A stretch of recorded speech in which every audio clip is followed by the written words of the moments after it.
অনেকগুলো দিন হয়ে গেছে যদিও একটা পুচকুর অন্নপ্রাশনে ছিল আমাদের সব্বার ইনভিটেশন, বাড়ির একদম পাশেই।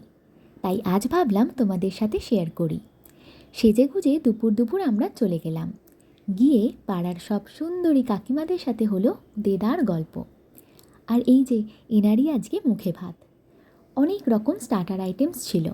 আমি তার মধ্যে আমার ফেভারিট ফিশ ফিঙ্গার নিয়ে নিলাম। তারপর দেখলাম মুখে ভাতে সব রিচুয়ালস কমপ্লিট, তাই সুযোগ বুঝে পুচকুসোনাটাকে একটু আদর করে দিলাম। কত রকমের স্ন্যাক্সের সম্ভার ছিল, আমিও কিন্তু দেখে নিজেকে সামলাতে পারিনি। এই দেখো সেই চিকেন ভুজিয়া, মনে আছে ছোটোবেলাতে আমরা কত বায়না করে করে খেতাম। স্ন্যাক্স খেতে খেতেই গল্প আড্ডা হলো। দেন আমরা সোজা চলে গেলাম খাওয়া দাওয়ার জায়গায়।